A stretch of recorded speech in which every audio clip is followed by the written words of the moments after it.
बिस्मिल्लाहिर्रहमानिर्रहीम, अस्सलाम वालेकुम नाज़रीन, गुड मॉर्निंग, जुमा मुबारक आप सबको। नाज़रीन, मामला कुछ यूँ है कि इमरान खान साहब जेल में जिस कसमपुरसी की हालत में हैं और उसका इजहार भी इमरान खान की जानिब से किया गया है। पहले कभी उन्होंने इस अंदाज में इजहार नहीं किया था अपनी मुश्किलात का। इतना ज़रूर बताते थे, जब लोग उनसे पूछते थे आप ठीक हैं, आपको कोई मसला तो नहीं, वो कहते थे कि वो दो बातें करते थे। बताते थे कि यार या मेरा मतलब किताबें रोकी गई हैं, वो पटिशन कराते थे कि जनाब किताबें मेरी जो है ना मुझे आने दी जाएं। फिर वो कभी कहते थे मेरी एक्सरसाइज मशीन नहीं है, मुझे वो दी जाए, मुझे डंबल दिए जाएं। ये चीज़ें वो डिमांड करते थे कि यार मुझे एक्सरसाइज के लिए, पढ़ने के लिए किताबें दे दें, ये चीज़ें कर दें। उन्होंने मतलब कभी इस तरीके की शिकायत नहीं की थी कि यार जैसे मैं मसल्स वीक हो रहे हैं, या फिर उन्होंने कभी ये नहीं कहा था इमरान खान ने कि मुझे वजू के लिए जो है ना वो गंदा पानी दिया जाता है। अब गालिबन उनके ऊपर सख्ती, शायद जैसे मुनीर फारूक साहब ने भी कहा था कि वो सख्ती उनके ऊपर है। गवर्नमेंट कह रही थी कि नहीं है, वो अपने प्रोग्राम में कहते कि नहीं है। मुनीर फारूक साहब ने कल एक और एतराफ किया, बहुत बड़ा एतराफ किया उन्होंने। अच्छा, आगे चल के उस पर बात करते हैं, पहले मुझे ये बात कंप्लीट करने दें। अब कल पहली बार इमरान खान साहब की जानिब से ये बात कही गई कि जिस लेवल की सख्ती उनके ऊपर हो रही है, तो वो इससे थोड़ा सा कह लें कि अब 2 साल बाद आके थोड़ा सा तंग पड़ना फील वो हुए हैं। हमेशा वो कहते थे, अपनी मुश्किल जरूर बताते थे कि कोई पूछता था फैमिली वाले या वकील को, लेकिन साथ कहते थे मैं डटा हूँ। अब भी उन्होंने डटे हुए तो अब भी हैं कि मैं कोई कंप्रोमाइज नहीं करूंगा। उन्होंने डटे हुए, हाँ, उन्होंने अभी ये कहा कि मैं कंप्रोमाइज नहीं करूंगा, मैं डील नहीं करूंगा, सब मुझे तोड़ने की कोशिश है, ये कोशिश कामयाब नहीं होगी। लेकिन जितनी सख्ती शायद इस वक्त उनके ऊपर की गई है, मेरा ख्याल है कि पहले इस लेवल पे शायद कभी मामला गया नहीं था। राय साहब जरा रोशनी डालें, मुनीर फारूक साहब वाली बात आप कर रहे थे।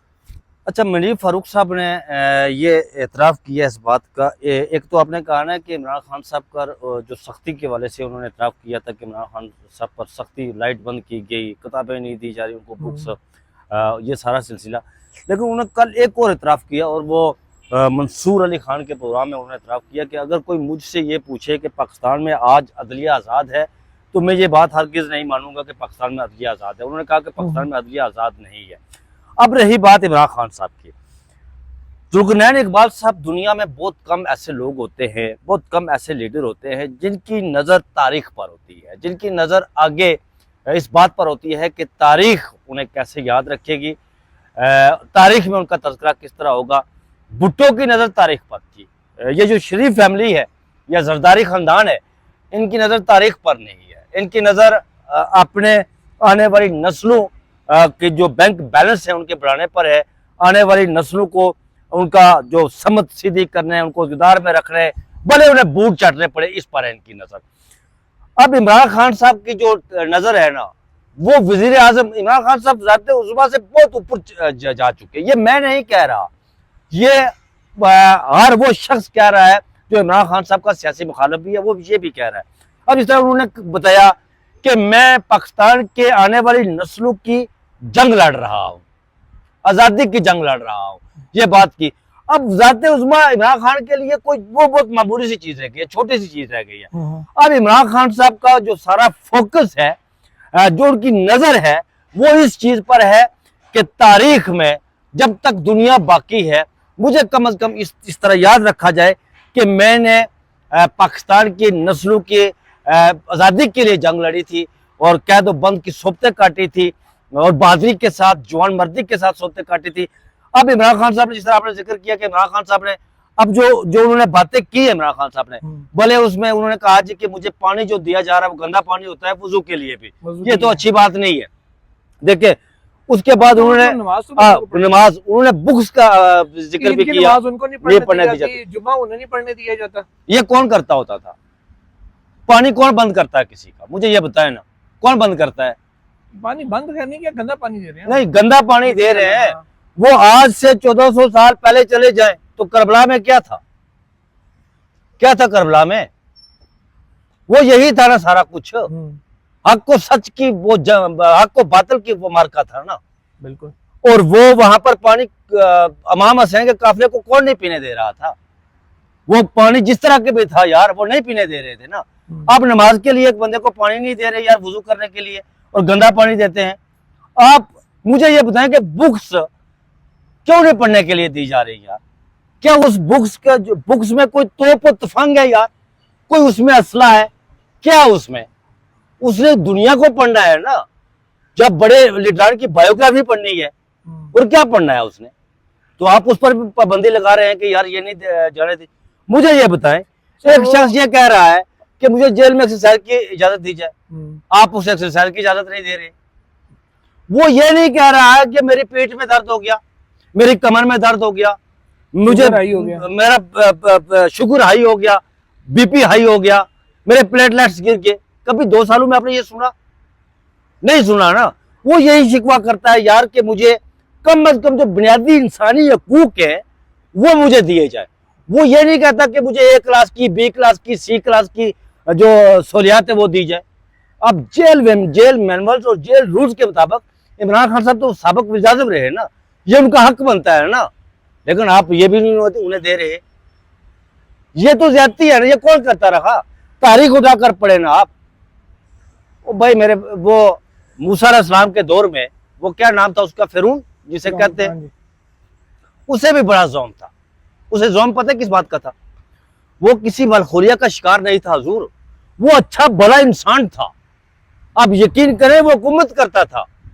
उसकी मूसा अलैहिस्सलाम से लड़ाई क्या थी? मूसा अलैहिस्सलाम कह रहे थे कि मैं अपनी जो मेरी बनी इसराइल है, जो मेरी कौम के लोग हैं, मैं इन्हें लेकर निकलना चाहता हूं मिस्र से।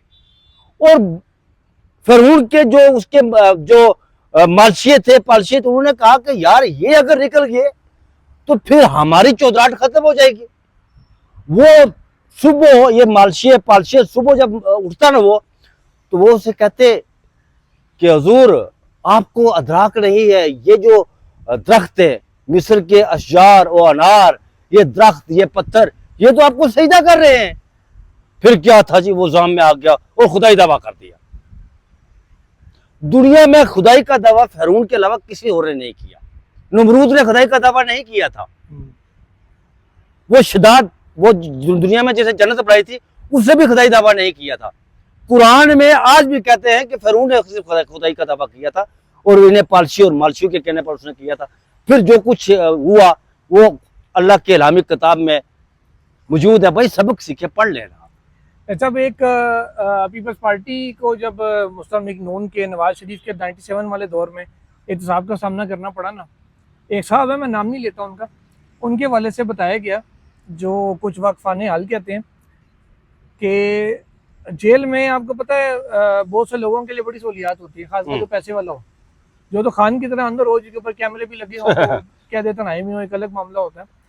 कहते हैं कि वो साहब अक्सर ना हॉस्पिटल जाने के लिए क्या करते थे, शीरे का एक कप पीते होते थे। अच्छा, ठीक है, वो तयशुदा होता था, वो पीना, पी के वो उन्होंने कहना तबीयत बड़ी खराब हो गई, शुगर हाई हो गया, शुगर चेक करो जी।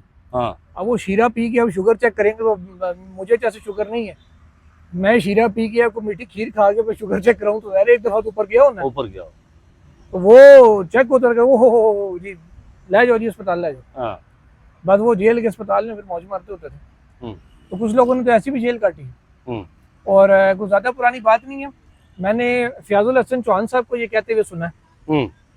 फयाजुल हसन चौहान साहब कहते थे जब नवाज शरीफ साहब जेल में थे और बीमार थे, वो कहते थे ये कैसा बीमार है जिसके खाने के लिए करेले गोश्त, भिंडी गोश्त घर से आते हैं, हाँ, और वो 4-5 किस्म के गोश्त, वो कहते थे ये है, और आप मतलब ये कह रहे हैं कि जी बीमार है। तो कौन सा बीमार है जो ना 6-6 डिशें एक दिन में खा रहा है और सारी गोश्त वाली होती हैं। नई मशरफ भट्ट साहब ने समा टीवी पे जब होते थे ना, मैं भी और वो भी, उन्होंने उस डॉक्टर का इंटरव्यू किया था, आज भी ऑन रिकॉर्ड है, जिस डॉक्टर ने नवाज शरीफ साहब को चेक किया था लाहौर में, और उसका इंटरव्यू था जिसके बाद वो डॉक्टर पता नहीं सस्पेंड हुआ कि उसके साथ क्या मामला हुआ। उस डॉक्टर ने अपने इंटरव्यू में कहा था कि नई मशरफ भट्ट ने उनसे पूछा नवाज शरीफ साहब के जाने के बाद की बात है ये, उसने 2 बातें कही थी। नंबर 1 उसने पूछा कि जी मियाँ साहब को मसला क्या था, भट्ट साहब ने पूछा, उसने कहा जी कोई नहीं सर, बदपरहेजी थी थोड़ी सी। अच्छा, वो खाते बहुत थे, मतलब वो बदपरहेजी तो ज़ाहिर खाने से होती है, जाहिर है। मतलब जो चीज डॉक्टर ने कहा है कि जी आपने ये गोश्त ये चीजें नहीं खानी, वो खाएंगे तो जाहिर है फिर मसला होगा। दूसरा उन्होंने कहा, उनसे पूछा गया कि जो मेडिकल रिपोर्ट थी कि प्लेटलेट्स इतने गिर गए, वो ये दुरुस्त, उसने कहा इसके ऊपर मैं कोई बात नहीं करूंगा, ये उन्होंने कहा, उस डॉक्टर ने कहा। तो ये समा टीवी पे चला हुआ, देखिए मेरी बात सुने, सुने ये ऑन रिकॉर्ड बात है, हमको अपनी तरफ से नहीं लगा रहे, आप यूट्यूब पे भी करें तो आपको मिल जाएगा पुराना रिकॉर्ड, ये उस डॉक्टर की स्टेटमेंट। और मतलब ये ऑन रिकॉर्ड चीजें आएंगी जो मैं आपको बयान कर रहा हूँ। कोई ऐसा नहीं है कि मैं अपनी तरफ से कोई घड़ रहा हूँ ये चीज़।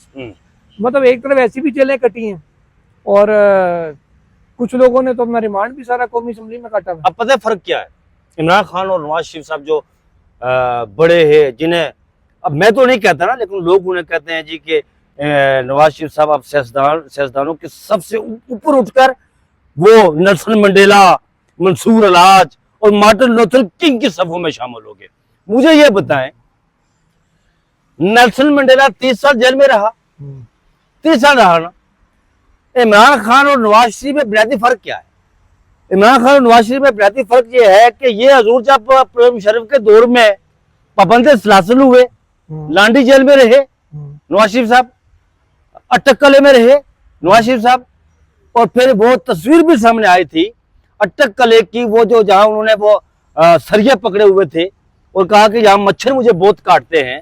जी जी। फिर इन्होंने लांडी जेल में जब ये गिरफ्तार थे तो साथ वाले कमरे में गौस अली शाह, जो मुस्लिम लीग नून के वजीर आला थे उस वक्त 99 में, और मुस्लिम लीग नून सिंध के वो सदर भी थे, उसी जेल में थे। साथ वाले कमरे में गौस अली शाह का कहना था कि जब मियां मोहम्मद नवाज शरीफ साहब यहाँ से एक मायदा करके जद्दे गए, बख्शू समेत, खानदान समेत, तो मुझे उस बात का उस वक्त पता चला जब ये खबर मैंने अखबार में पढ़ी। उन्होंने कहा कि मुझे बनक तक नहीं लगने दी नवाज शरीफ साहब ने कि हम जा रहे हैं। यार, जिस जहाज में उन्होंने गिला किया था कि जिस जहाज में वो जा रहे थे वहां पर सीटें खाली थी, यार मुझे भी साथ ले जाते गौस अली शाह। और आपको याद होगा कि नवाब रसूलुल्लाह साहब उस वक्त एक तहरीक चला रहे थे जीडीए की, बड़ी मोहतरमा बेनजीर भुट्टो भी साथ, नून लीग भी साथ, सारे। और जब ये जद्दे चले गए तो नवाब रसूलुल्लाह साहब को कहना पड़ा कि मैं सारी जिंदगी सियासतदानों से मिलकर मैं तहरीकें चलाता रहा, और पहली दफा मेरा किसी ताजिर से जब ये वास्ता पड़ा तो वो अपना सौदा करके भाग गया। अच्छा, अब फिर ये क्या हुआ? आखिरी कंपैरिजन दूं आपको, हाँ। फिर वीडियो कंक्लूड करते हैं। नहीं, सलमान को राजा साहब ने भी बात की है, उस पर भी बात करते हैं। पहले मुझे जेल वाली बात मुकम्मल हाँ। करने दें। नवाज शरीफ साहब नाज़रीन जब पनामा केस में जेल गए ना, वापस आए, तो उस वक्त अब क्योंकि था कि जी नवाज शरीफ साहब जेल में किस हाल में, सिर्फ रवैयों में फर्क देखिएगा। नवाज शरीफ साहब के जी जेल में किस हाल में उनको सहूलतें मिल रही हैं या नहीं। पाकिस्तान बार काउंसिल जो वकला की सबसे बड़ी तंजीम है, ठीक है, उस वक्त भी इस पे आजम वजीर तारड़ साहब का ग्रुप बरसर इक़्तिदार था, आज भी वही है। पाकिस्तान बार काउंसिल का वफ्द पूरा गया नवाज शरीफ से मुलाकात के लिए अडियाला जेल में। वफ्द की क़यादत कर रहे थे कमरान मुर्तजा साहब। अच्छा, जो उस वक्त सदर थे। सदर नहीं थे, वो वाइस चेयरमैन। अच्छा, वाइस चेयरमैन थे पाकिस्तान बार काउंसिल के। हाँ जी, और वो जेयूआई की तरफ से सेनेटर भी हैं जी, ठीक है। उनकी जो एहलिया है वो एमएनए है जेयूआई की तरफ से, आलिया कमरान साहिबा, वो बड़ी वो एक्टिव है कौमी असम्बली में। अच्छा, मैंने कमरान मुर्तजा साहब का इंटरव्यू किया जो समा टीवी पे ऑन एयर हुआ, अभी भी मेरे पास मोबाइल में शायद पड़ा है, मैं कोशिश करूंगा क्लिप थोड़ा सा साथ बीच में एडजस्ट कर दूं अगर मुमकिन है। बताया था कि उसको जंग अखबार जो है दिया गया था, तो उसको मियां साहब ने कहा कि आप जो है 2-3-4 अखबार मांग सकती हैं, आप इनको कहा करें कि अखबार दो चार, ताकि वो अखबारों में टाइम जो उनका वो के लो। तो टीवी और एसी की सहूलत है? टीवी का मैंने पूछा नहीं, एसी की है। उस समय उन्होंने कहा नवाज शरीफ साहब की उनसे मुलाकात हुई, मियाँ साहब ने अपने सारे हालात उनको बताए। मैंने उनसे सवाल किया कि मियाँ साहब ने क्या आपको ये बताया कि जी वो मुझे मच्छर काट रहे हैं? तो कमरान मुर्तजा साहब का ऑन रिकॉर्ड बयान है, मैं कोशिश करता हूँ वीडियो में चलाऊं भी उसको, जिसमें उन्होंने कहा यार फिर मच्छर तो फिर जेल में काटते ही हैं। ये बात की उन्होंने, ये बात उन्होंने की। एक तरफ इमरान खान की हुकूमत में नवाज शरीफ जेल जा रहा है, पाकिस्तान बार काउंसिल जिसका जो नवाज शरीफ के वकील नहीं थे जी, उनका वक्त सिर्फ सहूलियात चेक करने के लिए जेल में इजाजत थी उनको जाने की। अब यहाँ पे उनके अपने वकला को उनसे मिलने नहीं दिया जाता, अपनी फैमिली के लोगों को सिलेक्टिव करके जाने जी, सियासी रुफका को नहीं मिलने दिया जा रहा। दिस इज द कंपैरिजन के एक की जेल कैसी थी और दूसरे की जेल कैसी है। सब मेरा ख्याल है बस नहीं, मैं कंक्लूड करते हैं। सलमान को राजा साहब की और महमूद अचकज़ई साहब की बात भी है, वो भी करेंगे 2-3 मिनट में। अब इमरान खान साहब ने अडियाला जेल के जो सुपरडेंट हैं गफूर अंजम साहब के वाले से बात की कि मैं उन्हें जो है ना वो उन्हें कहा कि बाहर निकल कर सुपरडेंट अडियाला जेल को ना कभी माफ करूंगा ना कभी भूलूंगा, अवाम भी नहीं भूलेगी, जो उसने मेरे साथ किया है वो भुगतेगा, अल्लाह भी उसे सजा देगा। अडियाला जेल सुपरडेंट की क्या औकात है यार? नहीं तो आपको लगता है कि खान साहब को नहीं पता, जो कैमरों में देख देख के किसी का नाम लेके कहते तो उन्होंने सुपरडेंट की बात की। नहीं एक मिनट, मुझे एक बात बता देना, जवाब पूरा करें। वो कैमरों की तरफ देख देख के कहते थे कि यार जज साहब को छुट्टी दे दे, रात हो गई है, थक गए हो। हाँ। ठीक है, उन्होंने जेल सुप्रिटेंडेंट का नाम लिया। अलीमा खान किसका नाम पहले लेती होती थी? पहले उन्होंने भी वो नाम छोड़ के सुप्रिटेंडेंट जेल का और पंजाब गवर्नमेंट का नाम लेना शुरू किया हुआ है। तो उन जो भुगत रहे उनको नहीं पता होगा, उनको पता है, हम लड़के ज्यादा सियाने हो जाए। ये कुछ मामलात हो रहे हैं ना। आगे महमूद अचकज़ई साहब ने नाज़रीन वो भी उन्होंने ऐलान किया है। अब जो इस्लामाबाद है, ये अगस्त में इस्लामाबाद की धरती जो है ना खूब गर्म होगी अगस्त में। अच्छा, इसलिए कि महमूद अचकज़ई साहब ने कहा जी कि हमारा जो इत्तेहाद है ये बना हुआ, ये किसी की आशीर्वाद से ये इत्तेहाद हमारा नहीं बना। उन्होंने कहा कि ये पहला इत्तेहाद है हमारा बना हुआ, ये हमने बनाया है, ये खासतन पॉलिटिकल पार्टीज का इत्तेहाद है। उन्होंने कहा कि जब तक मुल्क में रूल ऑफ लॉ कायम नहीं होता, पार्लियामेंट का वकार बहाल नहीं होता, उस वक्त तक हम सड़कों पर रहेंगे और जिदोजहद करेंगे। उन्होंने ऑल पार्टीज कॉन्फ्रेंस भी बुलाई है। उन्होंने कहा, ऐलान कर दिया उसका कि 29 जुलाई से 1 अगस्त तक ये ऑल पार्टीज कॉन्फ्रेंस होगी। लेकिन मुझे नहीं लगता कि ऑल पार्टीज कॉन्फ्रेंस क्या पता ये उसी तरह हो जिस तरह पहले उन्होंने बुलाई थी, जिसमें शेख हकान अब्बासी साहब भी थे, दीगर लोग भी थे, और रात को उस होटल को वहां से उन्हें बेदखल कर दिया गया था। सर ये तो सारा कुछ हो गया ना। तो आपकी बार भी जब 5 अगस्त से पहले ये सारी एक्टिविटीज हो रही है ना, तो ये बड़ी आम डेवलपमेंट है जो होने जा रही है।